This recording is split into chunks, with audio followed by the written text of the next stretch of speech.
boa tarde. Estamos iniciando mais um programa Sua Voz com a doutora Juricaba.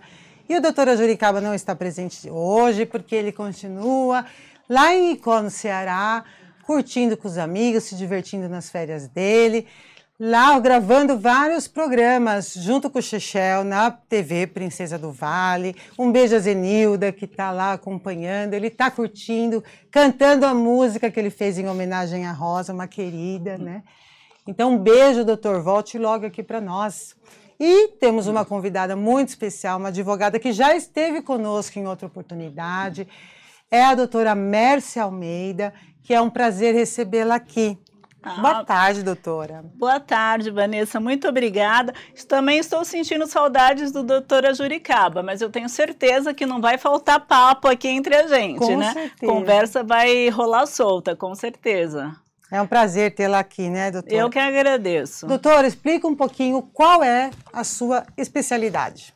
Então, eu sou advogada, eu sou especialista na área previdenciária, que, falando português, não juridiquês, né, se trata da área de benefícios, aposentadoria, todas essas questões relativas à Previdência Social, ao INSS, eu trabalho nessa área. Então, ajudando as pessoas a conseguir um melhor benefício, a melhor aposentadoria, ou algum benefício também de auxílio, como o BPC-LOA, salário maternidade. Então, eu ajudo as pessoas a encontrar um melhor benefício e atingir um futuro seguro, né? Com a aposentadoria melhor possível, né? Fazendo o planejamento previdenciário, auxiliando em todas essas demandas relativas à Previdência Social e ao INSS. Hoje em dia, doutora, falam que ninguém mais vai se aposentar.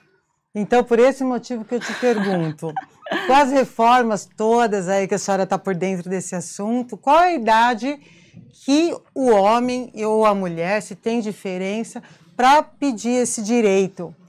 Olha, antes da reforma, que aconteceu em novembro de 2019, existia a possibilidade de você aposentar por tempo de contribuição. Não importava a idade. Se você tivesse homem 35 anos de contribuição, mulher 30 anos e tivesse esse tempo de contribuição, conseguia aposentar. Então, por isso que existiam, né, antes da reforma, pessoas que conseguiam se aposentar com 55 anos, até menos, né, dependendo de quando começou a contribuir, né?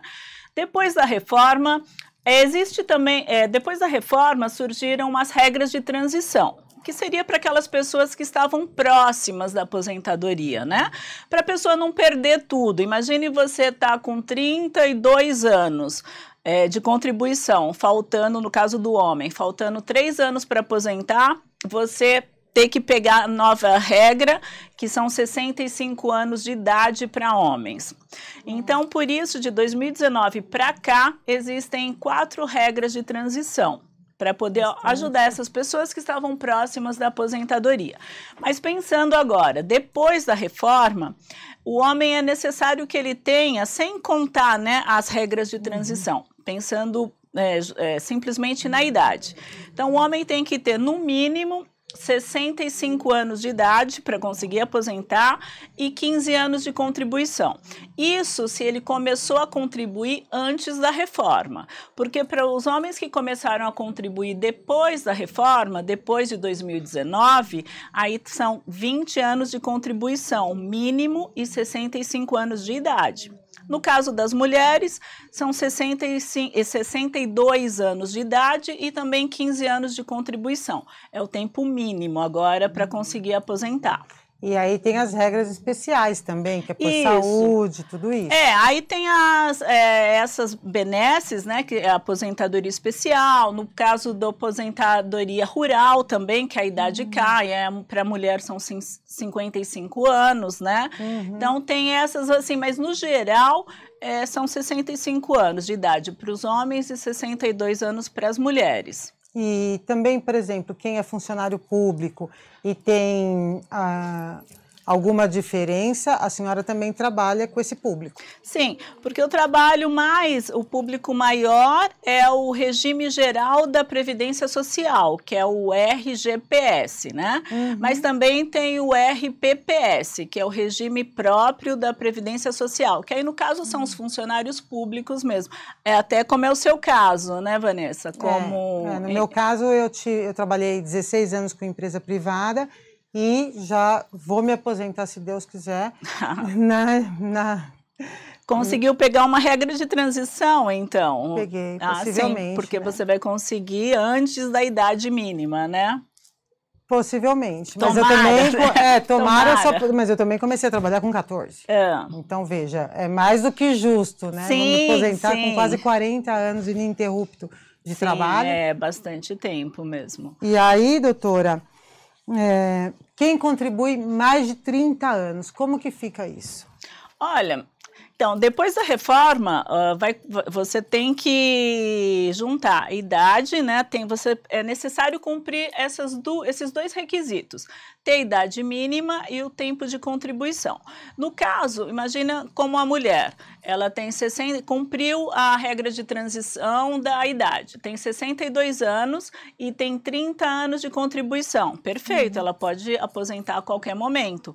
Aí, esses 30 anos vai melhorar o benefício. Assim, até para você ter uma ideia, assim, sobre o benefício. Quanto que eu vou receber de aposentadoria se eu só contribuir 15 anos e tenho 62 anos de idade? Né? É feito um cálculo. O cálculo, ele é feito, a gente pega o INSS, né? Ele faz o cálculo da média dos seus salários de julho de 1994 para cá. Com essa média, ele pega 60% do seu salário. Seria para quem vai se aposentar com 62 anos e 15 anos de contribuição. Então, seria da sua média, 60% da média. Só que, detalhe, a cada ano trabalhado, você aumenta 2% nessa média. Então, no caso, uma mulher que ela consiga se aposentar aos 62 anos com 30 anos, ela vai praticamente conseguir se aposentar com 100% da média salarial, porque ela já tem os 60% pelos 15 anos, 2% a cada ano, ela vai chegar no 100%. Então, assim, a Previdência, isso é um estímulo para que a pessoa contribua o mais tempo possível. Né? Quanto mais você contribuir, mais vai aumentar o seu benefício lá na aposentadoria. E com tudo que está acontecendo na sociedade, falar de golpes e perda que as pessoas podem ter com isso, se você pagou todos seus impostos, esse é um direito adquirido de se aposentar? Como que funciona isso na prática? Porque gera muita insegurança na sociedade com esses golpes que a gente anda tanto ouvindo, né? Ninguém sabe da verdade.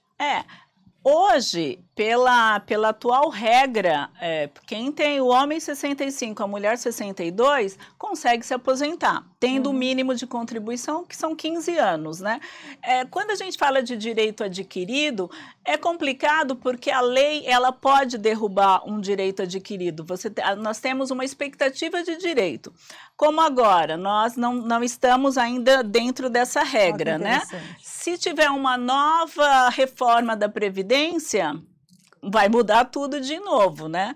Eu acredito, até por causa de toda essa situação, essa questão de fraudes, como o INSS, a Previdência tem sido penalizada financeiramente. Eu acho que no máximo em 10 anos vai ter outra reforma. Eles vão aumentar a idade novamente. Então, essa brincadeira que todo mundo fala, ninguém vai mais se aposentar, pode ser verdade. Eu acho que... A longo prazo, lógico. Sim, a longo prazo, porque também já está equilibrando o número de pessoas que estão trabalhando e contribuindo com a Previdência para subsidiar o pagamento dos aposentados. E as pessoas que não são aposentadas, quem recebe pensão, quem recebe benefícios também, né? Então, no Brasil, o índice de natalidade está diminuindo bastante também. Eu até vi essa semana que na década de 70 as mulheres tinham 6 filhos, agora é menos de 2, né? Com 1 certeza. ponto alguma coisa. Então, essa queda da natalidade, ela, lógico que ela reflete também na questão previdenciária. Mas, doutora, há uma O Brasil pergunta... está envelhecendo, né? E Mas, pobre, né? Esse que é o problema. na verdade, é uma nação muito rica, né? Mas, enfim. A questão é, quando você se aposenta, você já contribuiu a sua vida inteira. Então, por que tem esse pensamento de natalidade e pessoas que são dependentes desse direito que já não foi pago? Então, por que se pensa dessa forma de equilibrar as pessoas que trabalham das que estão aposentadas? É porque é como se imagine num sistema que está tendo uma rotatividade, né? Então, as pessoas que nós estamos contribuindo, mas é para a geração futura também, né? Então, com isso, acaba tendo desequilíbrio que vai ter mais gente sendo beneficiária, recebendo, do que mais gente pagando, né? Mas a gente já Este é o problema. Mas a gente já volta com esse assunto, já depois do comercial. São Paulo, uma cidade que nunca para, moderna, intensa e cheia de oportunidades. Mas a poucos minutos da capital existe um refúgio onde o tempo desacelera. É Alphaville. E é nesse cenário que a Betel Alfa Imóveis nasceu, para conectar pessoas com seus novos começos. Trabalho com imóveis há anos e sei que cada detalhe importa. Na Betel Alfa, nós estudamos o mercado, valorizamos cada bem e entregamos estratégia com resultado, com clareza, profissionalismo e verdade. Eu sou Sônia Lima, corretora de imóveis, advogada, empresária, atuante no setor imobiliário há mais de 40 anos. Na Betel Alfa Imóveis, o nosso propósito vai além de vender imóveis, é servir cada cliente. Aqui nós atendemos com atenção, segurança e transparência. Na Betel Alfa somos conexão, criatividade e visão moderna à tradição da equipe. A gente entende que por trás de cada imóvel existe um sonho e a nossa missão é transformar esse sonho em realidade com sensibilidade e agilidade. Mais do que vender imóveis, nós construímos lares, relações de confiança e experiências que permanecem. E se você é corretor, nossa porta está aberta. Fale conosco. Aqui nós valorizamos parceria e você é muito bem-vindo, porque juntos vamos mais longe.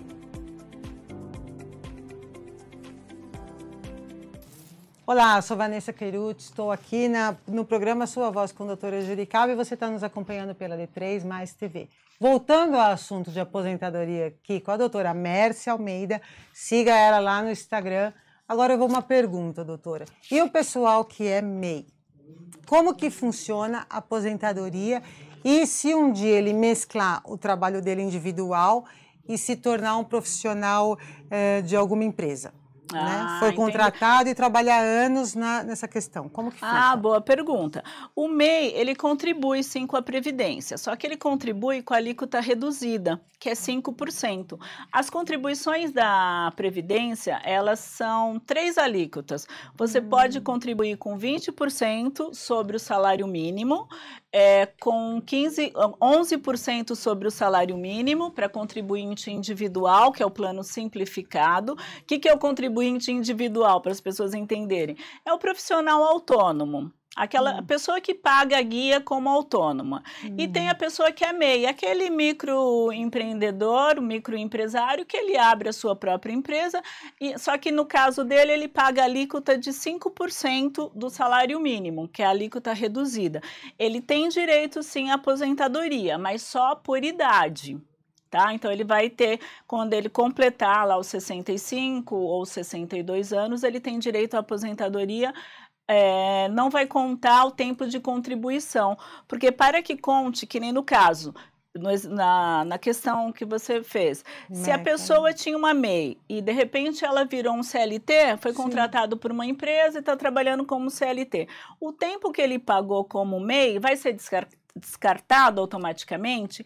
Não, ele pode complementar. para que essas contribuições elas sejam incorporadas ao histórico dele aí contributivo. Aí, no caso, ele teria que complementar essas contribuições que são abaixo, né, de 20%, então 15% de cada contribuição. Ele pagou 5%, ele precisa complementar mais 15% para atingir 20% e ser computado como tempo de contribuição. Aí ele consegue somar com essa nova carreira dele aí para aposentadoria. E doutora, é uma opção, por exemplo, você começar a pagar para um filho, desde os 18 anos até o resto da vida dele, parece que tem uma taxa mínima, para um dia ele conseguir se aposentar lá na frente. É uma opção ou não? Vamos lá. Existe no Brasil o contribuinte obrigatório. Quem é o contribuinte obrigatório? Toda pessoa que ofere renda. Toda pessoa que recebe, né, pelo seu trabalho. Então, aí existem os CLTs, que esse aí, ele não tem como fugir, né? Ele já é descontado automaticamente pela empresa, é um contribuinte obrigatório. Aí existe o contribuinte individual, que aí é o autônomo. Aí pode ser como eu, advogada, a cabeleireira, o motorista, o Uber, ele pode contribuir como contribuinte individual, tá? Pagando carnezinho mensalmente, todo mês, né, até o dia 15, no caso do contribuinte individual. Aí existe também aquela contribuição para as pessoas que não trabalham, que seja para dona de casa, para pessoa que não exerce nenhuma função remunerada, que é o que a gente chama de contribuinte facultativo. No caso da dona de casa ou da pessoa de baixa renda, que ela é cadastrada no CRAS, né? Nesse caso, ela consegue contribuir com 5% também do salário mínimo, como contribuinte facultativo. Então, no caso, não exerce uma função remunerada, você consegue contribuir com o INSS como facultativo. Aí, vendo qual alíquota se encaixa melhor para você. Se você for baixa renda, 5%, ou no plano simplificado, 11%, tudo do salário mínimo, tá? Quando eu falo em alíquotas, ou 20%.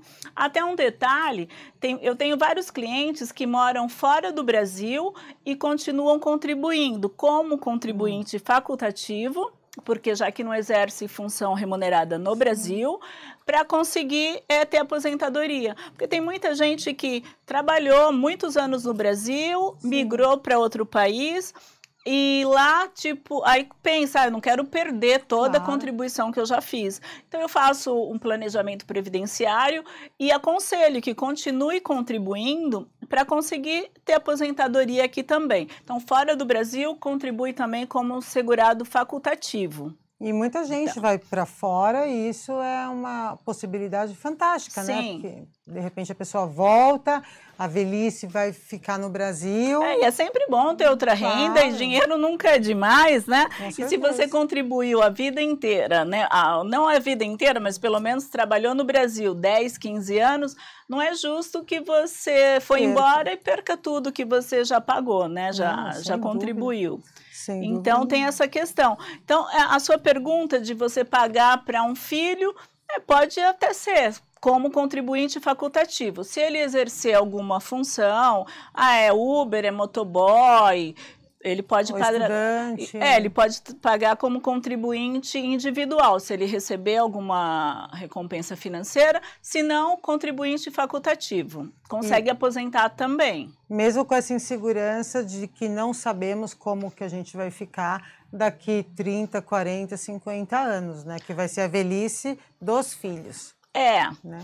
Então, assim, nós não temos nada garantido, né? Mas pelo menos por enquanto tem essa questão da idade. Eu acredito que vai aumentar um pouco a idade, mas também uma previsão, vamos ver quanto tempo vai demorar para uma nova reforma, mas eu acredito muito na Previdência, eu acho que a Previdência, ela é muito forte no Brasil, muita gente contribuindo, ela é muito, por mais, nós acabamos de ver uma fraude com bilhões, né? E ela continua de pé, né? Então, é sinal porque também nós somos, um país gigante, um país continental, mais de 210 milhões de pessoas. Para você ter uma ideia, Vanessa, hoje no Brasil tem mais de 40 milhões de beneficiários do INSS, sejam aposentados ou pensionistas. Aí eu vi um dado hoje que de Bolsa Família são mais de 53 milhões de pessoas que recebem Bolsa Família. Então, quer dizer, mais de 40 milhões beneficiários do INSS, mais Bolsa Família. Aí tem também os benefícios de programação continuada, né, como BPC, LOAS, que também ajuda as pessoas mais carentes e as pessoas idosas que nunca contribuíram. Então, no caso, até uma coisa interessante de falar é que muitas vezes até chega no escritório, as pessoas falam assim, porque a minha vizinha conseguiu se aposentar sem nunca contribuir. Mas espera aí, doutora, segura que daqui a pouco a gente volta.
Agora a gente volta aqui falando com a doutora que estava falando justamente sobre a vizinha. Sua vizinha, aquela pessoa que nunca contribuiu. Quais são os direitos dela?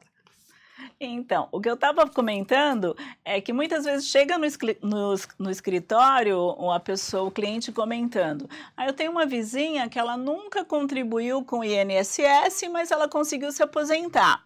Não, isso não existe. Para aposentadoria, você tem que ter contribuído pelo menos 15 anos. Essa é a carência. O que acontece é que muitas vezes a pessoa, ao completar 65 anos, por ser uma pessoa carente, ter uma baixa renda, ela consegue o benefício de progressão continuada, ela consegue o BPC. Tá? E o que é BPC? O BPC é um direito, é como se fosse uma benesse do Estado, um direito que a pessoa recebe um salário mínimo. Então, o BPC é LOAS para as pessoas, para você entender melhor.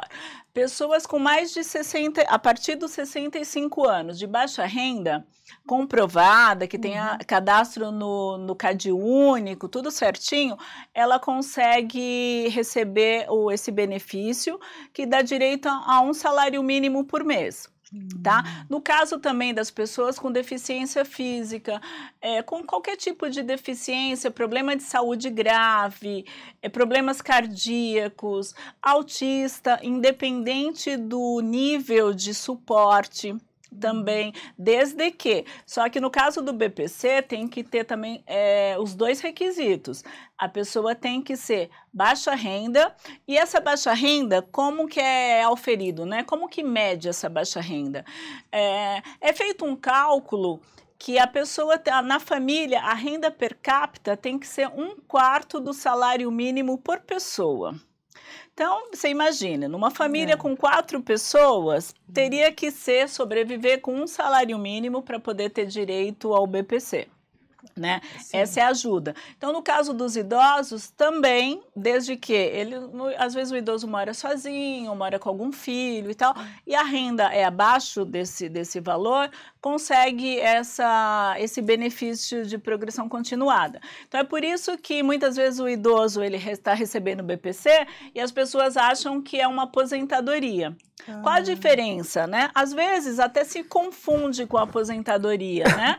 Porque normalmente tem muitas aposentadorias que são um salário mínimo Realmente. Então, às vezes se confunde. Só que a diferença é que o BPC, ele não gera pensão por morte para outra pessoa, né? Então, o beneficiário faleceu, acabou o benefício. No caso da aposentadoria, não. Ela pode passar para os dependentes também. E a pessoa pode ter pensão e aposentadoria ao mesmo tempo? Pensão e aposentadoria, sim. Porque você pode ter...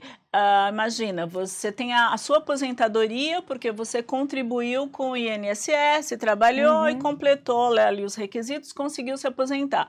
Imagine que você é casada ou tem uma união estável, seu companheiro faleceu e ele também era um contribuinte do INSS. Nesse caso, você consegue acumular a aposentadoria, que é sua, com a pensão por morte do seu cônjuge. Então, é possível. O que você não consegue é acumular, por exemplo, o BPC, o benefício de progressão continuada, com a aposentadoria ou com a pensão. Aí não é possível, porque aí já perde um dos requisitos, que é a baixa renda, né? E o que a senhora pode nos falar, doutora, sobre a revisão da vida toda? Olha, isso aí é uma novela, Vanessa, é uma novela que se arrasta, né?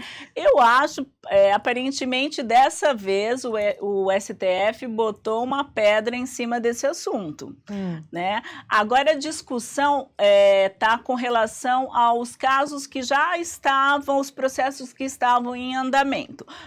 Para os novos processos com relação a esse assunto da revisão da vida toda, o STF já... foi contra, não é mais permitido. Explica um pouquinho, doutora, o que é isso para quem não faz a menor ideia que seja. A revisão da vida toda é o seguinte: depois da reforma, começou-se a fazer a média do cálculo da aposentadoria, pegando todos os salários a partir de julho de 1994. Por que essa data? Porque é a data do Plano Real. Tá? Então a Previdência falou, então depois do Plano Real, eu acho que até para não complicar de ter que ficar atualizando, de cruzado, cruzeiro, essa alteração de moedas, né? Então depois do Plano Real, falou, então agora a gente só vai pegar a média salarial de julho de 1994 para cá. A revisão da vida toda... Aí são aquelas pessoas que tinham contribuições muito expressivas antes de 94. De 1994, e que tirando, né, essas contribuições desse cálculo, acabou baixando a aposentadoria. Né? Baixou o benefício. Né? Então, na verdade, isso não é justo, né? O justo seria realmente, para algumas pessoas, isso não influencia, porque normalmente quando você começa uma carreira, você começa ganhando menos, né? Sim. E aí você vai à expectativa, pelo menos o que todo mundo espera é isso, mas né? Acontece por vez de diminuir, né? Então nesses casos, realmente é injusto a pessoa que tinha lá os seus rendimentos com valores mais altos, não poder contar esses valores antes de 94, não contar para essa média salarial. Então, na verdade, essa revisão da vida toda era justamente solicitando judicialmente, porque o INSS nunca aprovou, nunca deu como procedente. Nunca foi automático. Não, nunca foi automático e via INSS sempre foi negado. Então, judicialmente, as pessoas já estavam entrando e conseguindo tinha procedência judicial.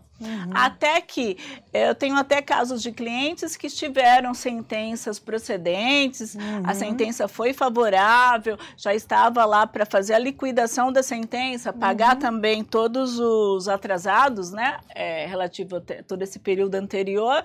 Aí chegou o STF entendeu pela improcedência total e suspendeu até esses processos.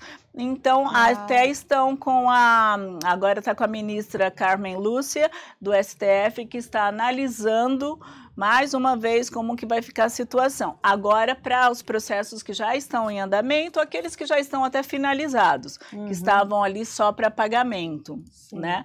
Então, é mais uma coisa que o trabalhador, eu acho que acabou sendo penalizado com essa decisão, né?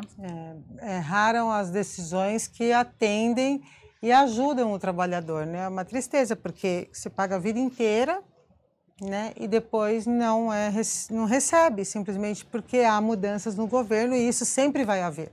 Né? Sempre vai haver essa mudança do real e tantas outras, e a gente está suscetível para que mude de novo um dia, enfim. Sim, não temos garantia, né? Perder seus direitos não é possível, né? Então, daqui a pouco a gente volta, tem mais.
Doutora Mércia, explica para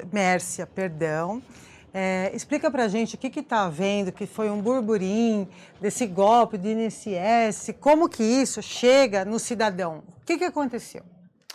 Olha, a situação, na verdade, é lamentável, né, o que aconteceu. Descobriu-se, né, que as associações, sindicatos estavam fazendo descontos nos benefícios dos aposentados e dos pensionistas, sem a autorização deles. Então, mediante algum conchavo, né, lógico, entre o pessoal do INSS, entre os sindicatos, eles faziam os descontos direto na folha de pagamento, né, da aposentadoria e da pensão dos beneficiários, né? E esses valores, para que isso não levantasse suspeita e o beneficiário não aposentado, o pensionista não percebesse, eles estavam tirando valores pequenininhos, sabe? R$30 cada mês, que é uma coisa que, lógico, que para uma pessoa que ganha um salário mínimo faz muita diferença. Mas muitas vezes a pessoa via aquele desconto, não percebia. Muitas pessoas, eu vi que 60% das pessoas que sofreram com essas fraudes são do Nordeste, pessoas que não têm acesso a celular, a informação, nada. Porque para você descobrir essas fraudes, você tem que ter acesso àquele app, né, o Meu INSS, para você descobrir, eu quero saber se a minha mãe foi vítima da fraude, eu fui vítima dessa fraude. Como que eu descubro? Você precisa entrar lá no Meu INSS e ver, tem um campo lá com os descontos de associação. Se você clicar lá, você consegue verificar o nome da associação que fez o desconto. Aí você vai saber, não, eu autorizei ou não autorizei, né? Se você verificar que aquele desconto não foi autorizado, você já clica lá pedindo informações, negando, né, aquela autorização para aquele desconto e pedindo informações desse sindicato, dessa associação.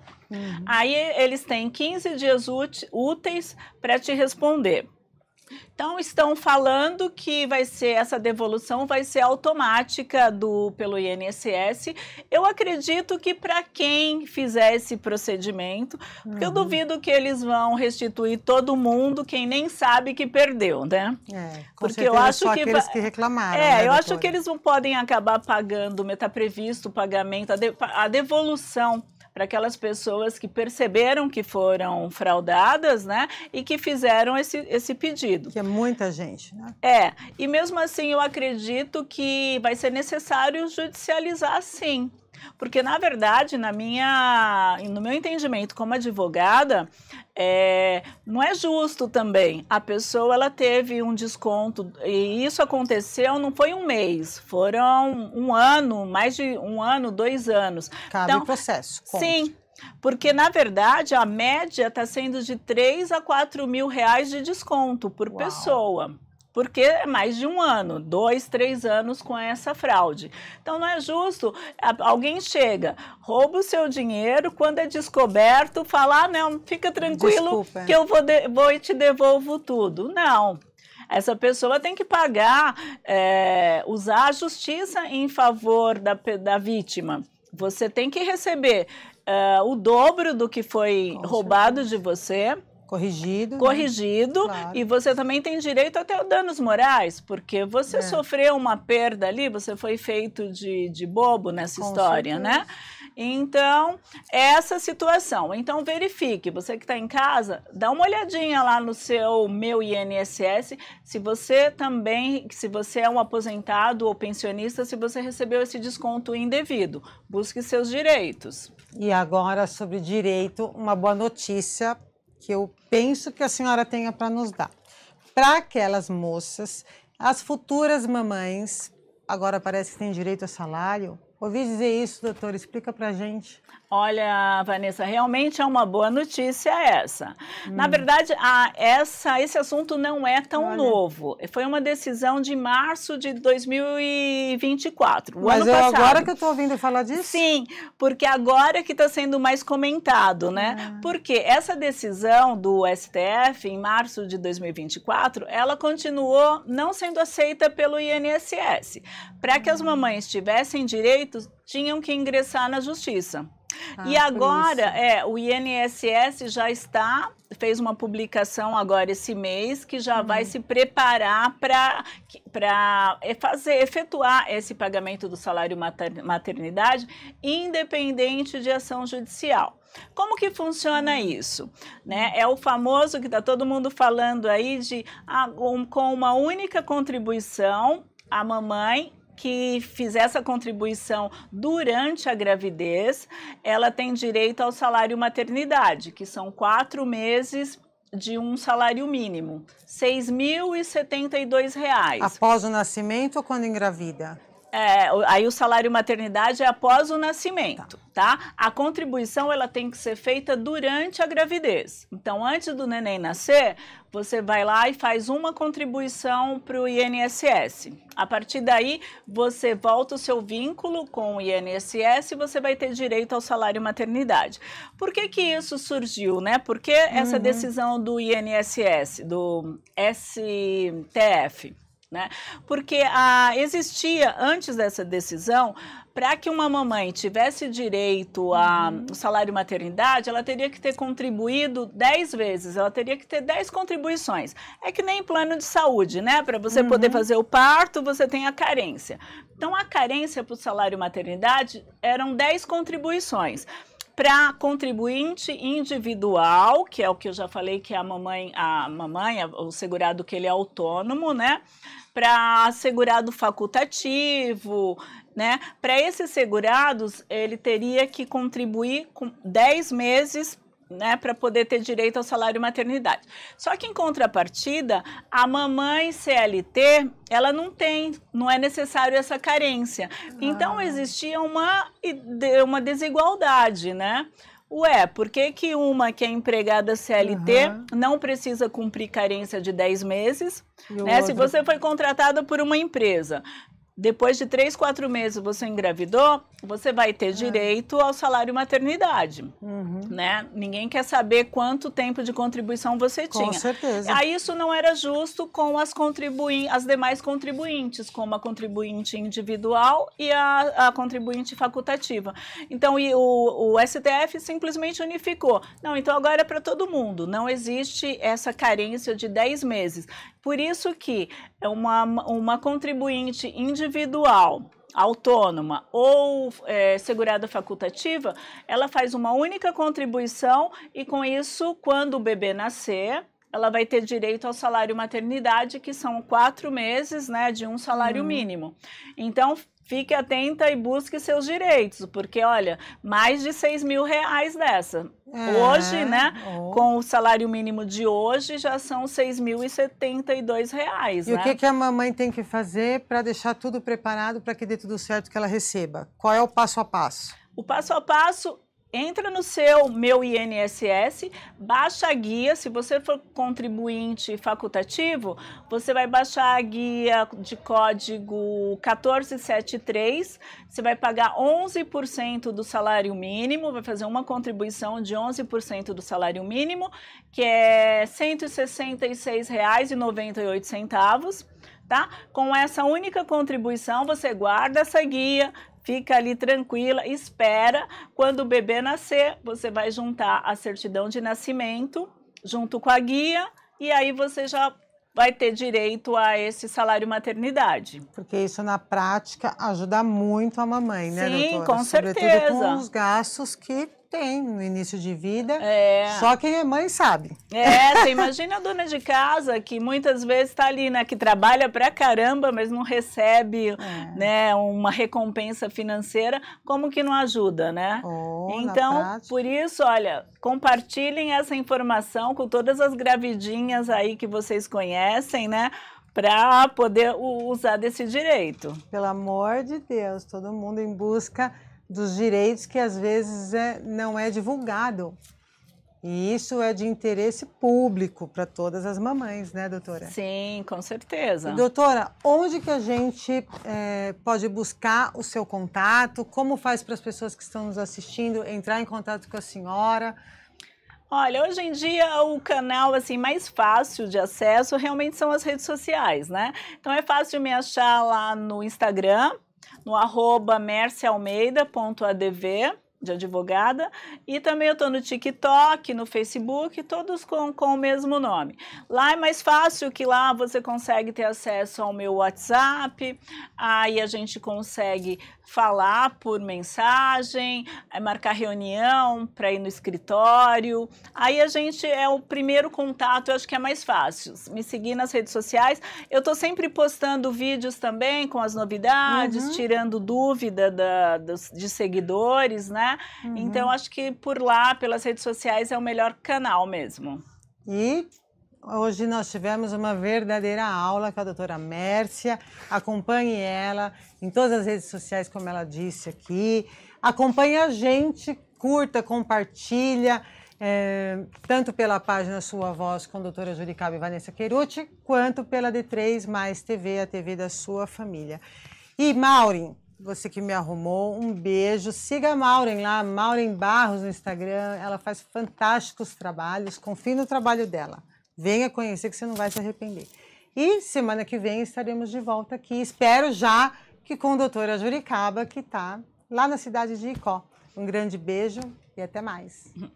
Eu agradeço, Vanessa, pela oportunidade e um abração para o doutora Juricaba. Foi muito bom estar aqui, bater um papo com você e conseguir passar informações. Estou à disposição sempre que vocês precisarem. É sempre uma honra. A casa é sua, muito obrigada. Não só a sua voz, como a casa. Doutora, volte quando quiser. A doutora Juricaba com certeza vai adorar recebê-la.